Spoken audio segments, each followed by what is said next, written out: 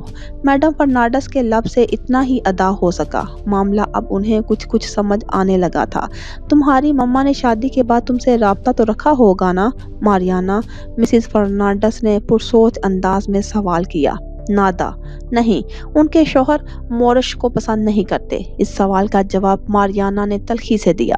Madam Fernandes نے اس کے بدلتے لہجے اور چہرے کے تاثرات کو بغور جانچتے ہوئے اگلا سوال کیا۔ تمہاری مما کے شوہر مورش کو پسند نہیں کرتے، تمہیں اس بات کا ادراک کیسے ہوا ماریانا؟ کیونکہ مما نے ان کے سامنے میری پہچان مجھ سے اپنا رشتہ چھپایا تھا۔ ماریانا کا لہجہ بدستور کڑوا تھا۔ ہو سکتا ہے ان کے شوہر کو یہ ناپسند ہو کہ ان کی بیوی اپنے ماضی سے کسی بھی طرز کا تعلق رکھے، اس لیے تمہاری مما نے ان کے سامنے تم سے تعلق چھپایا ہو۔ میڈم فرنانڈس نے اسے تصویر کا دوسرا رخ دکھانے کی صحیح کی۔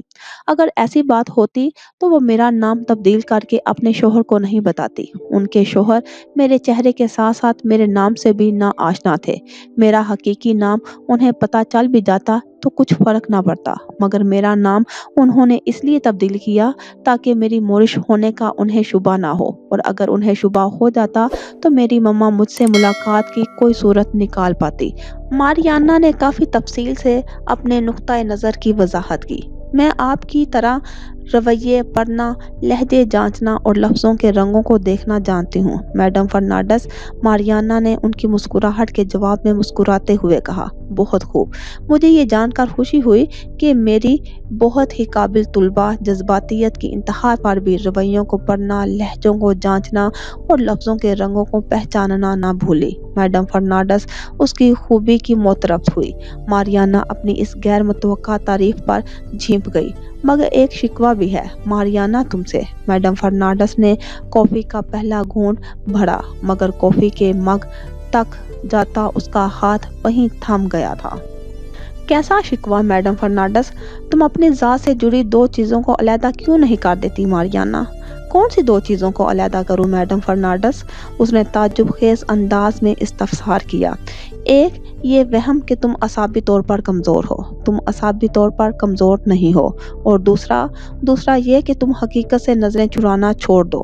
تمہارا اصل مسئلہ یہی ہے کہ تم حقیقت کو جانتے بوجھتے اسے قبول نہیں کرتی۔ میڈم فرنانڈس نے اس انتہائی سنجیدگی سے اسے سمجھایا۔ ماریانا کی باتوں سے انہوں نے یہی نتیجہ اخذ کیا تھا کہ ماریانا اب تک اپنے ماضی میں جی رہی ہے، اور یہی بات اسے جذباتی طور پر کمزور بنا رہی ہے، کیونکہ انسان ماضی میں جی کر خوش نہیں رہ سکتا، اور مستقبل فقط ایک خیالی تصور خواب ہے، صرف حال ہے جو حقیقت ہے۔ زندگی جیسی بھی ہو بسرے حال ہی میں ہی ہوتی ہے۔ میڈم فرنانڈس کی یہی بات ماریانا کو سمجھانے کی کوشش کر رہی تھی۔ تم سب جانتی ہو ماریانا، اس کے باوجود تم خود سے جڑے رشتوں کو تکلیف دے رہی ہو۔ تمہارے بابا لوٹ نہیں سکتے، تمہاری مما کو بھی بلا آخر زندگی گزارنی تھی۔ دو مذاہب کے بیچ لٹک کر وہ تمہاری پرورش اور تربیت کرنے میں یقیناً ناکام رہتی، کیونکہ تمہارے بابا کے حیات ہوتے ہوئے بھی وہ اپنے مذہب پر قائم رہیں۔ انہوں نے تمہارا مذہب اختیار نہیں کیا۔ ہو سکتا ہے کہ پہلے کی طرح تمہاری گرینی اور مما کا ساتھ رہنا ممکن نہ رہا ہو، اور تب تمہاری مما نے مجبوراً یہ فیصلہ کیا ہو۔ میڈم فرنانڈس حالات کا تجزیہ کرتی اسے منفی سوچوں کے گرداب سے نکالنے کی کوشش میں مصروف تھی۔ صحیح کہہ رہی ہیں آپ، ان دنوں سب اپنے اپنے مفادات کے تحت مجبور تھے، کسی کو مجبور نہ کر سکی کہ وہ میرے لیے سوچتا۔ ماریانا چکنا گھڑا بنی ہوئی تھی، اس پر کسی بات کا بھی رتی برابر بھی اثر نہ ہو رہا تھا۔ او ماریانا، اس وقت تمہاری ذہنی حالت بے حد ابتر ہے، اور مجھے افسوس اس بات کا نہیں کہ ابتر کیوں ہے، مجھے دکھ اس بات کا ہے کہ تم خود اس ذہنی حالت سے نجات حاصل نہیں کرنا چاہ رہی۔ بہرکیف ایک بات یاد رکھنا، میری مجبوریاں کسی کی زندگی میں اجازت لے کر داخل نہیں ہوتی۔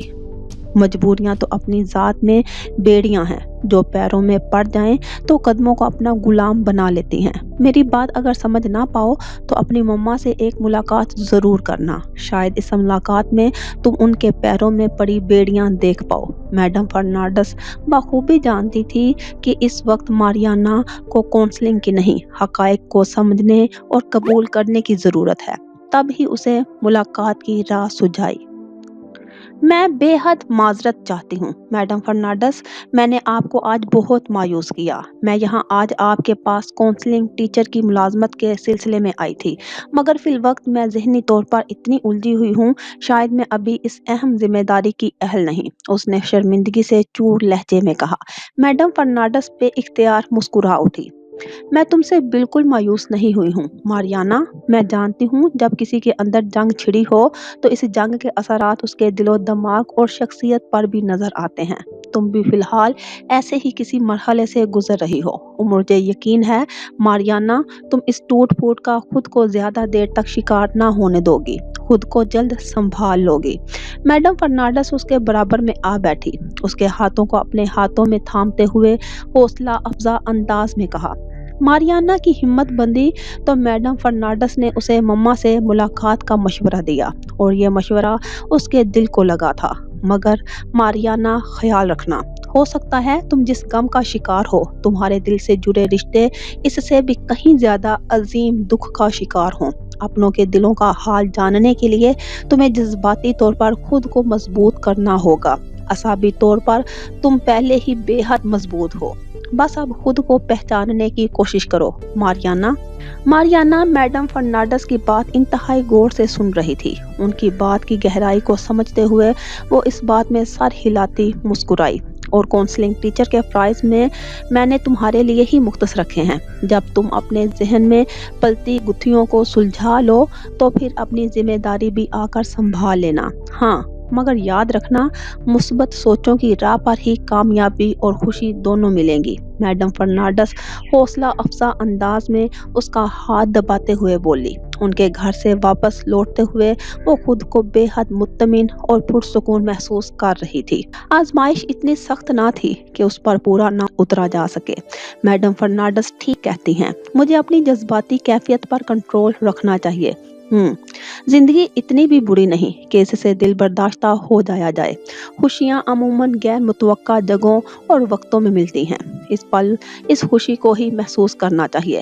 دکھوں، وسوسوں، تلخ تجربوں اور شکووں کے تیروں سے خوشیوں سے لبریز مشکیزے میں سوراخ کر دینا عقل مندی تو نہیں۔ مثبت سوچوں کی آمد و رفت کا سلسلہ پھر سے شروع ہو چکا تھا۔ اور یہ کیا کم خوشی کی بات ہے کہ ایک عرصے بعد مجھے میری مما ملی۔ کتنی خوش تھی وہ، مجھ سے دوبارہ ملنا بھی چاہتی تھی، اور میں کتنی احمق ہوں جو رب تعالیٰ کا شکر ادا کرنے کی بجائے رونے دھونے بیٹھ گئی۔ وہ خود کو دل ہی دل میں جھڑک مسکرا رہی تھی۔ گھر جاتے ہی سب سے پہلے مما سے رابطہ کروں گی۔ صوفیہ کے لیے اس کے دل میں بڑھتی بے چینی میں اضافہ ہوتا چلا گیا۔ گھر میں داخل ہوتے ہی اس نے متلاشی نگاہوں سے گرینی کو ڈھونڈا۔ گرینی کچن میں کھانا پکانے میں مصروف تھی۔ اس کے بدلے ہوئے رویے کو انہوں نے حیرانی سے دیکھا۔ پل میں تولا، پل میں ماشا، ماریانا کتنی بدل رہی ہو تم، گرینی نے دل ہی دل میں کہا۔ ماریانا جب سے گھر لوٹی تھی اس کا موڈ خوشگوار تھا۔ وہ گرینی سے مزاح کر رہی تھی، ہنس بول رہی تھی۔ وہ کل رات کی اپنی ساری کڑوی کسیلی باتیں بھول چکی تھی۔ گرینی، آپ کو پتا ہے مما نے مجھے رابطے کے لیے اپنا نمبر دیا ہے، وہ مجھ سے ملنا چاہتی ہیں، میں ان سے رابطہ کروں گی۔ گرینی، ان سے ملوں گی؟ وہ لنچ کے دوران مسلسل صوفیہ کی باتیں کرتی رہی اور اب اس سے ملنے کا عندیہ ان تک پہنچایا تو گرینی نے مسکراتے ہوئے کہا، تم عادتاً بالکل خاور جیسی ہو۔ وہ بھی ایسی باتیں کیا کرتا تھا صوفیہ کو لے کر، بہت محبت کرتا تھا اس سے۔ ماریانا گرینی کی بات سن کر بری طرح چونکی۔ آج کافی زمانے بعد انہوں نے اس کی ماں کا تذکرہ اپنی زبان سے ادا کیا تھا۔ اور مما، وہ کتنی محبت کرتی تھی بابا سے؟ وہ متجسس سی پوچھنے لگی۔ صوفیہ نے خاور کے لیے اپنا سب کچھ تیاگ دیا تھا۔ وہ دونوں ایک دوسرے کے لیے بنے تھے، محبوب تھے ایک دوسرے کے لیے۔ گرینی کے لبوں پر مدھم سی مسکراہٹ تھی، چہرے پر ممتا پن دمک رہا تھا۔ ان کی ضعیف نظریں سامنے گیلری میں بوگن ویلیا کی بیل پر چہچہاتے چڑا اور چڑیا پر جمی ہوئی تھی۔ کتنے خوش تھے وہ دونوں ایک ساتھ۔ ماریانا نے ان کی نگاہوں کی تقلید میں چونچ لڑاتے چڑا اور چڑیا کو دیکھا۔ وہ بھی بے ساختہ مسکرا اٹھی۔ اور آپ محبت کرتی تھی مما سے؟ کچھ لمحوں کے وقفے کے بعد وہ ذہن میں ابھرتا سوال زبان پر لے ہی آئی۔ اس ایک سوال میں بھی کئی سوال پوشیدہ تھے۔ گرینی کچھ پل کے لیے خاموش رہی، پھر بولی، صوفیہ سے پوچھنا ماریانا، میرے جواب سے تمہیں تسلی نہیں ہوگی۔ اتنا کہہ کر وہ اپنی پلیٹیں اٹھانے لگی۔ ماریانا کا سوال ان کی اب تک کی زندگی پر سوالیہ نشان تھا۔ میرا یہ مطلب نہیں تھا گرینی، میں آپ کو تکلیف دینا نہیں چاہتی تھی۔ ماریانا شرمندگی محسوس کر رہی تھی اپنے سوال پر۔ پتہ نہیں مجھے کیا ہو گیا ہے، جب سے مما سے ملی ہوں عجیب عجیب سوال ذہن میں پلنے لگے ہیں۔ وہ سر جھکائے شرمسار ہوئی۔ تمہیں جلد صوفیہ سے ملاقات کرنی چاہیے، اس سے اپنے دل کی ساری باتیں کرنی چاہیے، اس کی سننی چاہیے۔ یہ جو برسوں کی پیاس ہے نا تمہارے اندر، یہ تشنگی آہستہ آہستہ بجھے گی۔ تم صوفیہ سے بات کرو اور جلد ملاقات کرو۔ گرینی کو وہ اپنی جان سے بھی بڑھ کر عزیز تھی۔ اسے یوں شرمسار دیکھ کر وہ اسے اپنے سینے سے لگا کر اس کے بال سہلانے لگی۔ آپ ٹھیک کہہ رہی ہیں گرینی، میں جلد ملوں گی مما سے۔ وہ ان کی محبت سے سرشار وجود کے گرد اپنے دونوں بازو حمائل کر کے مسکراتے ہوئے بولی۔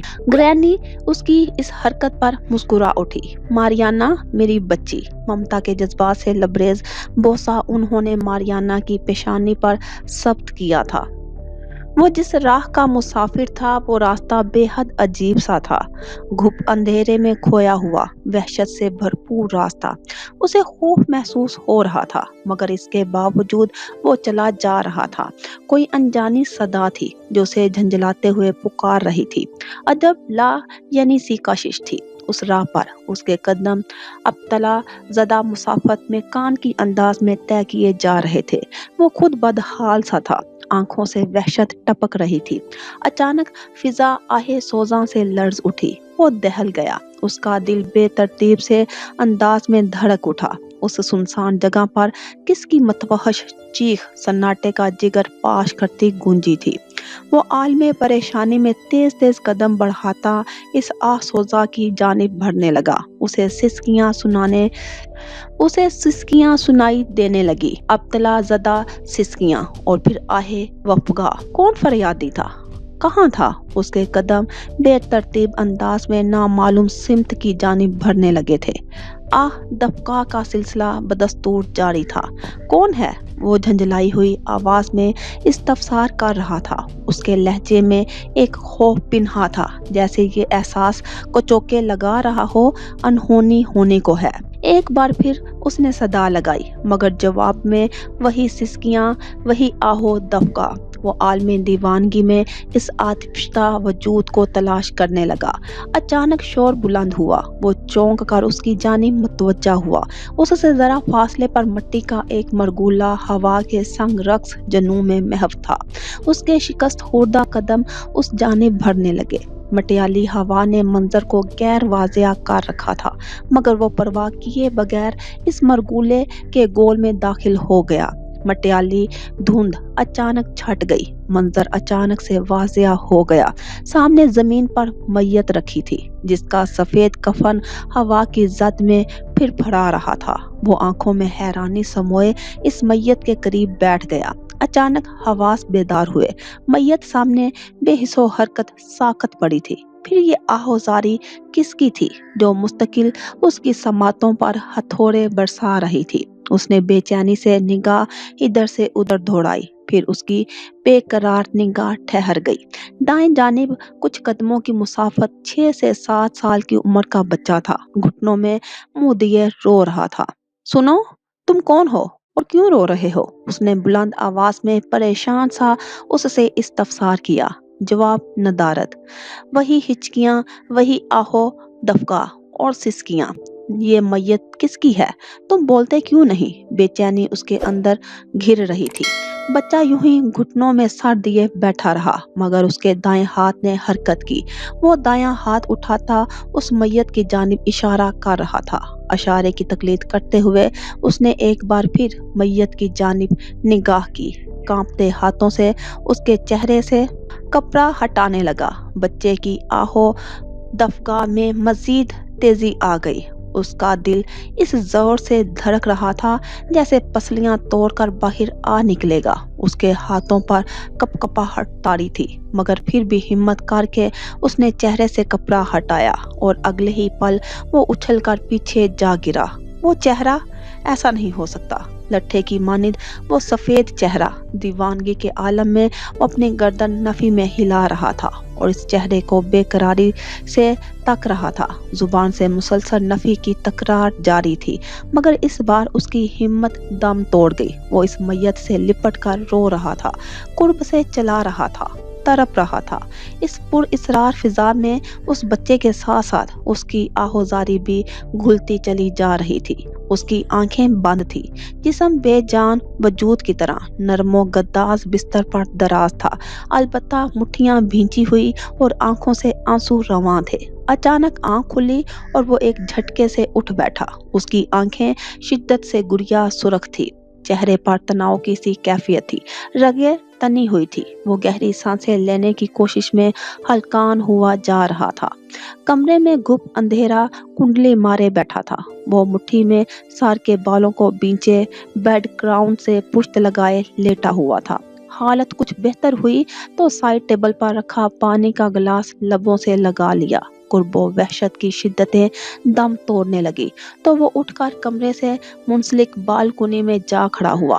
سامنے وہی منظر تھا، روشنیوں سے جگمگاتا شہر اور بے حد دور سے نظر آتا سانتا کلارا کا جزیرہ، جہاں روشنیاں جگنوؤں کی مانند جگمگا رہی تھی۔